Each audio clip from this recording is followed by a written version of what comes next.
Hi, my name is Jalaluddin. People call me Jay, and I'm 21 years old. I was 16, I came to the UK. That was in 2019. So that was the time that I lived in a supported accommodation.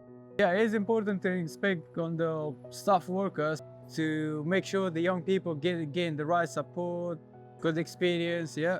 Stay healthy and stay safe, and they focus on the studying, focus on the future. It's important that you get this right because there's a lot of young people like me, same like me, they don't have their family with them. So to make sure the place is safe and happy for them. I got Matthew Brazier from Offset, and he's going to talk about the supportive accommodation.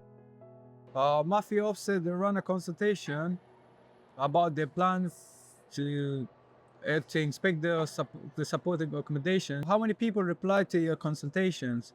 Well, we had more than 200 responses to the main consultation, and then we had 58 on top of that to the young person's version of the consultation. Was it more than usually you get? It's more than we'd normally get for a children's social care consultation, so we're very pleased. Has the consultation changed anything? Yeah, it has changed quite a few things, really, and we were pleased that most people agreed with what we're proposing.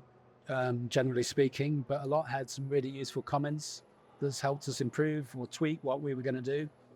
So, for example, we had proposed a 3-outcome model, which is different to what Ofsted normally do.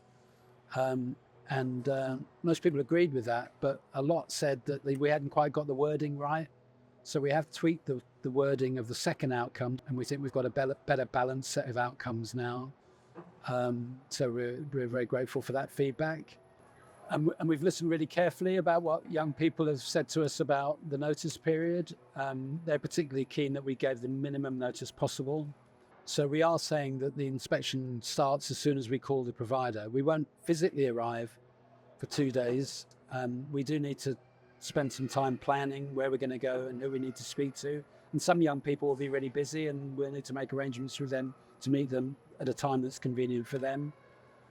But we'll use the 2 days before we do arrive on site to read all the information we have about the provider, and we're likely to speak to some people, including young people, professionals, and all that will feed into the evidence that we use to reach our findings for the inspection. And we had some really helpful feedback about the evaluation criteria, and we think we've reached a consensus with the sector and with young people about what strong practice looks like. So it's not just what we say, it's what young people are telling us, it's what research tells us, and it's a lot about what professionals tell us too. So we think we're focusing on what matters most for children in supported accommodation. So what happened next? When you will start inspecting? We'll start inspecting in September, which is a little later than we'd expected or planned for. We had a very high number of applications to register, and we really need to prioritise that registration work. Most of the providers who applied are already accommodating 16 and 17-year-olds, and we need to make sure that they're fit to operate.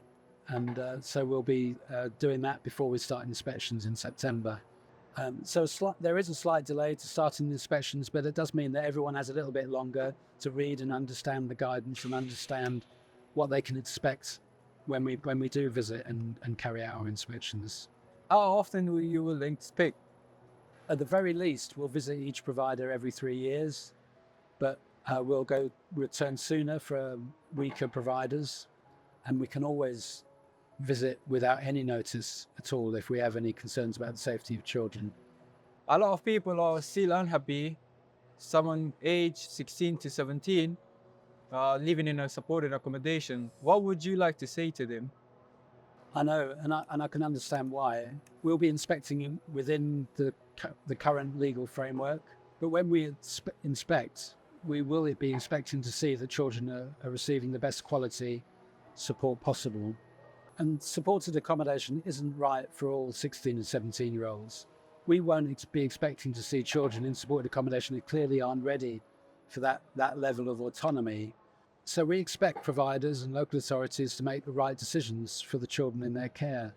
We'll speak to the local authority if we think a child isn't ready, and we'll speak to the government about the things we see good and bad. Well, thanks, Matthew. That was very helpful. Thanks ever so much, Jay. Thanks for your time.